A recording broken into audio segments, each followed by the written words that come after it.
Zambia, like many other countries, is experiencing challenges in taking care of the aged in society. While Zambia may not be classified as an aging country due to its youthful population, the number of people above the age of 60 is steadily increasing. Today on News in Depth, Macpherson Mokuka looks at the plight of the vulnerable aged with particular focus on those on the streets. My name is Ruth Kamwi. I'm your host for today. Stay tuned.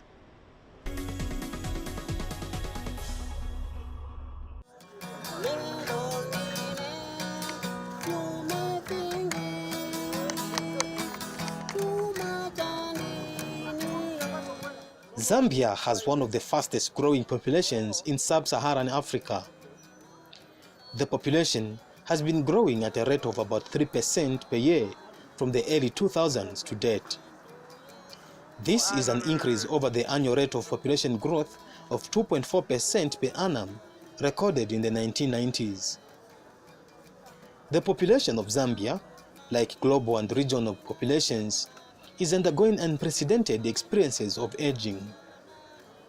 While Zambia may not be classified as an aging country due to its youthful population, the process has already been initiated, and the absolute number of people aged 60 and above is growing tremendously. It is this very age group that is experiencing numerous challenges in as far as access to basic needs such as shelter and health care is concerned. The situation has also resulted in several older persons getting to the streets to beg. Begging is one of the social problems in many developing countries. It involves various activities through an individual requesting fellow community members, mainly strangers, for money or food on the basis of being poor. And this is the state of affairs for 63-year-old Petros Siamavwa, a visually impaired Lusaka resident.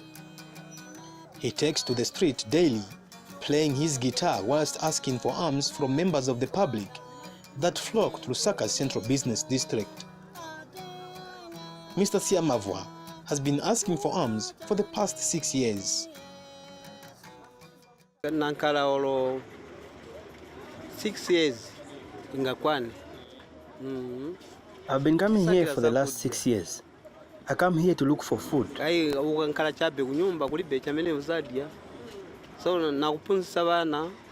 If you just stay home, you will not eat anything and your children will not go to school. So I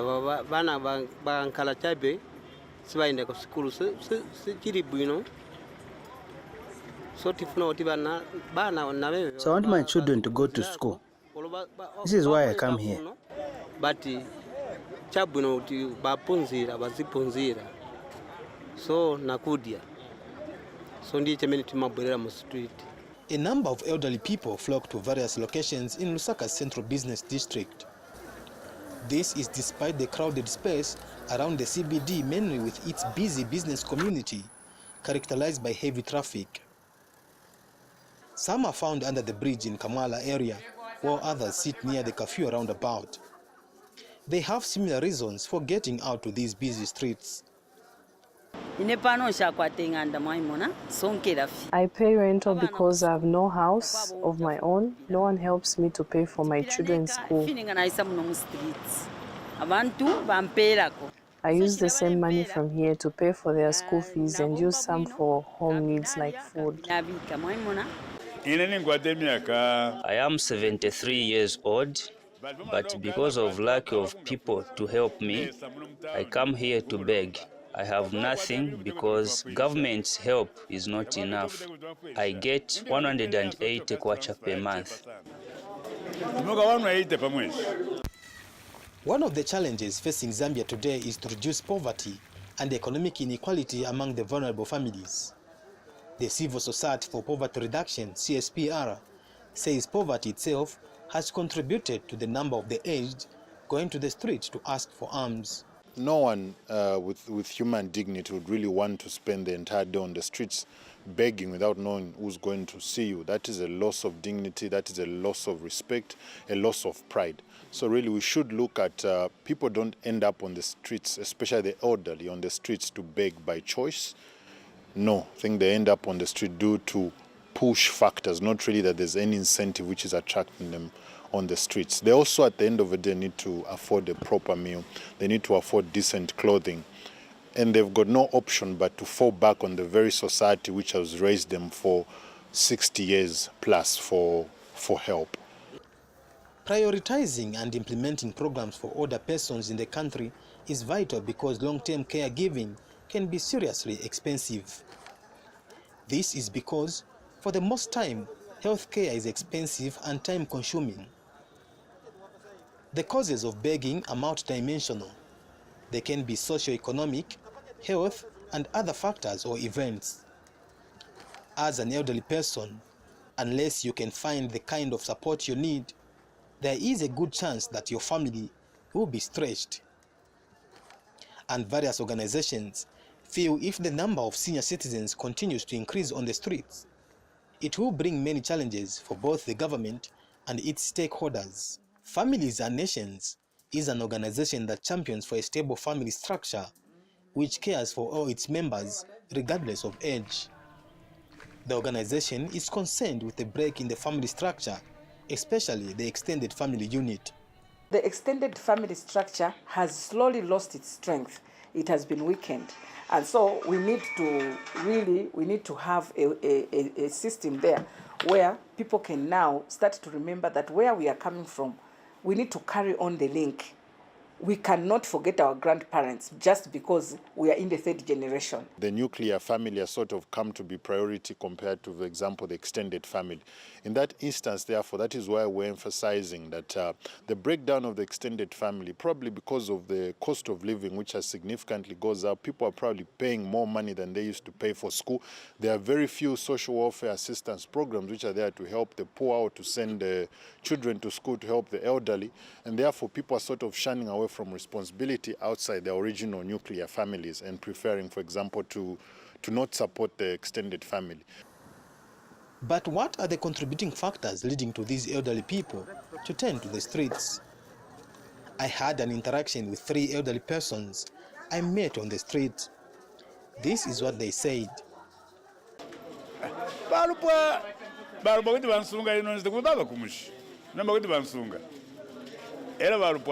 My relatives cannot take care of me. They are all in the village, and only my children help me by bringing me here to beg. They too do not work. It's me that takes care of them. I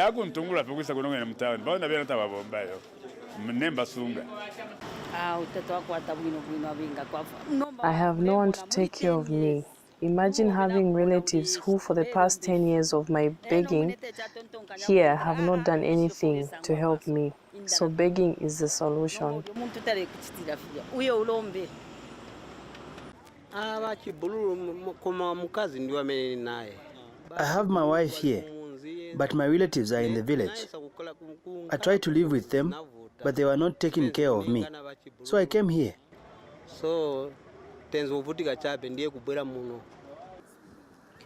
Though begging is not a matter of choice to these elderly people, it is rather the only mechanism to cope with their reality, where there is no one to support them. Most of them have turned to the streets, not that they have been neglected by their families, but various reasons have contributed to their plight. And notwithstanding these concerns, Support to Older People, Stop Zambia, feels parents who do not support their children are prone to this predicament. The saying goes, you reap what you sow.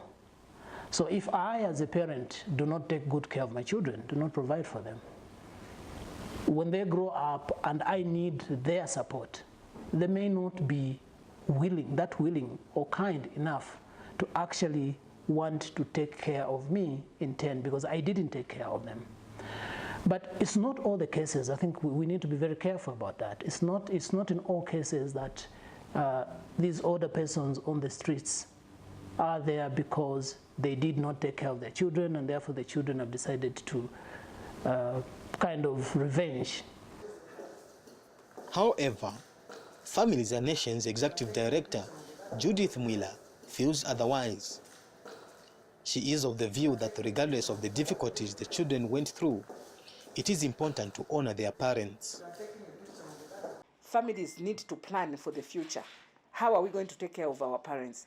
You can see sometimes when parents die, people have to borrow money to bury their fathers or mothers. All those things, we need to look at the family development structures. And every family development structure should start at the foundation of the family. When the family starts, when a young man and a young lady get married, from there the family development plan must start. The positive contribution of older persons to development and as a resource for their families, communities and society must be recognized. Therefore, the aged, regardless of their circumstances in life, are entitled to care and support by society for them to live positive lives and feel appreciated. The vulnerable elderly people we see on the streets are really also as a result of the fact that there is no one to look after them.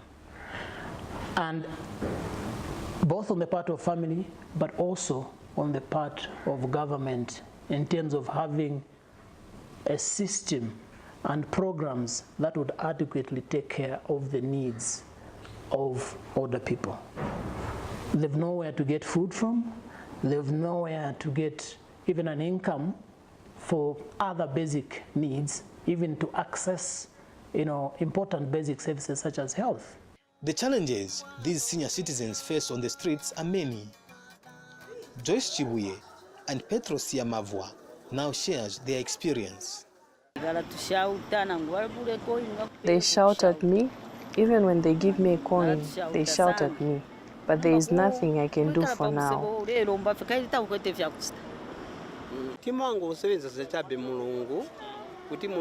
I just put everything in God's hands. I have nothing to fear.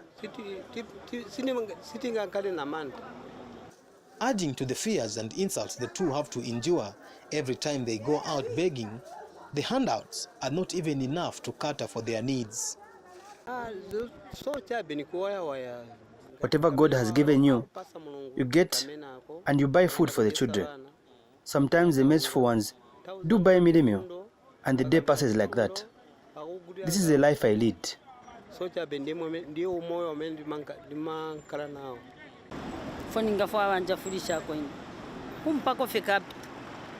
If they can give me capital, I can sell salaula or chickens.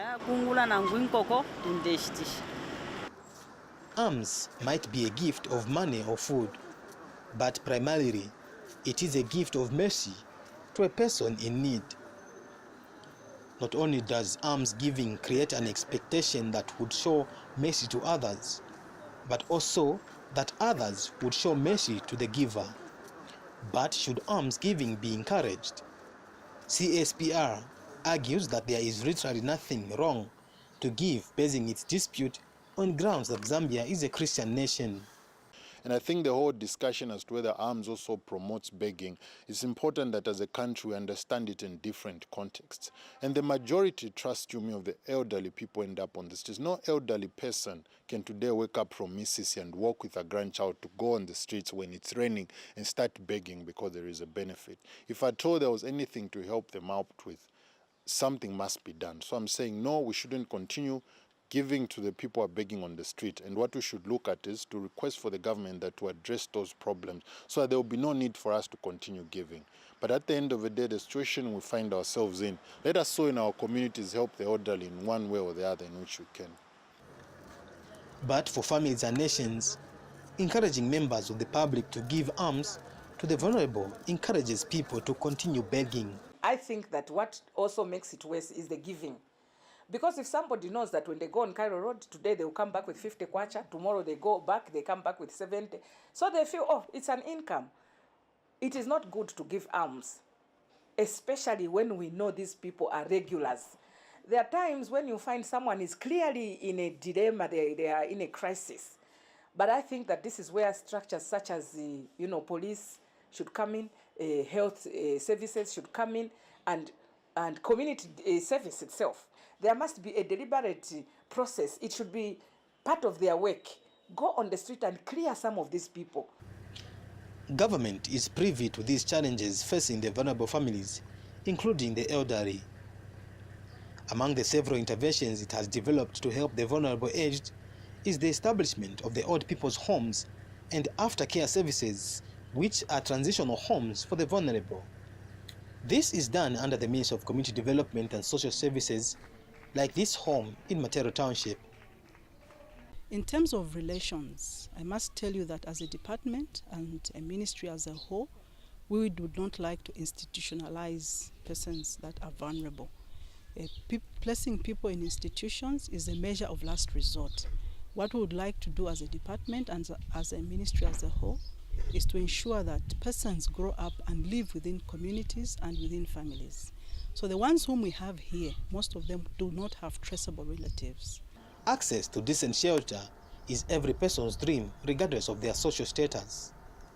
Further interactions with the elderly people on the street reveals that they have similar interests in as far as their needs are concerned.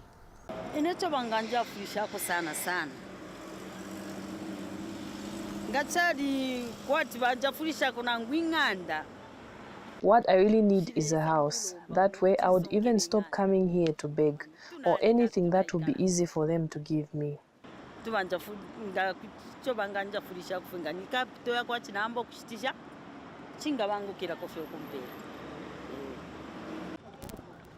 Boma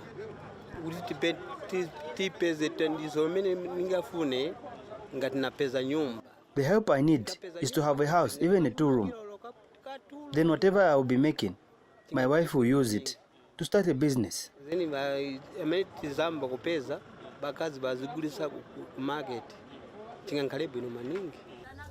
It is encouraging to note that government is doing its best to mitigate the suffering of the vulnerable but viable citizens through the social cash transfer scheme. The scheme, however, caters for some of the vulnerable elderly on the street to help them with an income. The social cash transfer is just one of the ways that the ministry has put in to reduce destitution. And I can tell you that even when we're identifying these households for the social cash transfer program, we actually target households that are very poor. You find that these are households that may not even have a meal in the day. These are households that may not have any support coming from families or even from other organizations. So yes, this is a program that is aimed to at least reduce some level of destitution. In terms of payments, we pay them, yes, twice, like after 2 months. But the beauty is that the social cash transfers are quite predictable. We know that by this time they are going to get payment. And what is the criteria for selecting a beneficiary? One criteria that is used for targeting beneficiaries of the social cash transfer is that they need to have lived in a certain locality for a period of continuous 6 months. So we will not just pick anybody who is on the street, because remember, these are programs where we need to evaluate. They are programs where we need to monitor. So it would be very difficult to pick somebody from the street, give them the social cash transfer. We will not be able to gauge in terms of are they improving their livelihood with a social cash transfer that they are getting. So one of the conditions is that somebody or a household should have lived in a particular locality for a continuous period of 6 months. That is when they can then qualify for the social cash transfer program. 73-year-old Christopher Msonda is a beneficiary of the social cash transfer scheme. He feels the 90 kwacha which he is currently receiving is not enough and takes long to be released. Sometimes months pass without receiving the money. Last time it came after 6 months and they paid us in December. That 180 kwacha finishes in 2 weeks. After 2 weeks, yeah, It is also encouraging to note that efforts by the Zambian government to mitigate the suffering of the vulnerable but viable citizens are bearing fruits. Mr. Msonda, however, proposes that government should consider paying out a disability fund, seeing that the majority of the people on the streets begging have a disability. Government should be giving us 3,000 kwacha disability allowance per month. That way we will stay home and our children can even start going to school. However, Families and Nations says dependence on government handouts is not a solution. Executive Director Judith Mwila is emphasizing on the need to plan. Mrs. Mwila strongly feels that establishing strong family structures that will support the aged are vital, whilst Top Zambia has other suggestions. Much as the government has this social cash transfer, social services that can support older persons, even the challenged people, let's not depend on handouts. Because I think also older persons, they should know that one day they will not be able to work, one day they will not be able to go to an office. What is going to happen to them? So as children, and as a nation ourselves, and I want to take this opportunity to talk about the family development policies. We need to know, how are we going to usher our families into a different stage of life? We need to have that. Another thing is to have programs through which we can provide direct services to the older people, either through institutional care, such as old people's homes, or indeed we can have, for those older people that have the capacity, still have the strength, programs to empower them so that they are able to get involved in some sort of income generating activities, which will then help them to earn an income, provide for themselves, and any younger ones that may be looking after. At Matero Aftercare, the plight of these people and those on the streets can only be looked into when their families come on board. This is one of the recommendations that Social Welfare Officer Bridget Munungwe has come up with. As family members, we need to take care of our growing citizens. There is a Bemba adage which says, "Mayom papa na enenka kupapa." That just simply means that when we are younger, we depend on the older persons to look after us. And once they get older, they depend on the younger people to look after them. But I think that is not taking place, because most of these elderly people who even get lost and sometimes are brought to a facility such as this one, we've never had people coming to look for them. You can see that that is just the total negligence, because obviously they were living at some household before they got lost. But one thing that we'd expect is that there should be somebody looking for them and maybe even trace them and take them back. So I think we need as citizens to be very caring. Aging is a natural part of life. Though at times, aging can be a trying moment in one's life, it brings many wonderful experiences. Statistics indicate that by 2050, approximately 38 million people in Zambia will reach 60 years old and above, and that about 8% are likely to end up on the streets asking for alms. Even when we pursue Vision 2030, we must look at what is a long-term solution for us to help our elderly. The numbers must be reducing, not increasing. Otherwise, we're at a risk where most of the population will get to 60 years and above. And if we don't have concrete interventions from both the government, the church, the civil society organizations, the civic leaders, the politicians themselves, the members of parliament, as well as the households at community level now to tackle these challenges, we're going to have a challenge, first of all, of youth unemployment, but as well as an explosion of elderly people who are stretching out their arms for handouts on the street. Many older people have been self-sustaining members of society and have developed problems of adaptation only at an older age. Without support, which is attributed to, among other things, loss of a spouse, families, job income, and physical health, threaten the fulfillment of their daily living needs and life satisfaction. Therefore, current interventions aimed at addressing the plight of vulnerable older persons need to be enhanced. However, the most important of all is love and support by family members, regardless of their relationship. This is believed to be the only push factor that will reduce and subsequently restrain the now termed vulnerable elderly from begging on the street.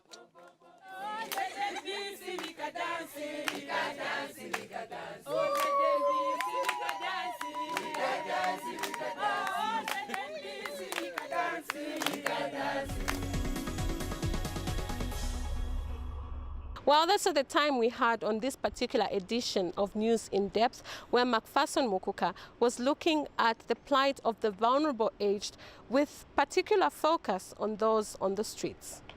My name is Ruth Kamwi. Do not forget to give us your comments on our Facebook page, News in Depth ZNBC. Till next week, it's bye for now.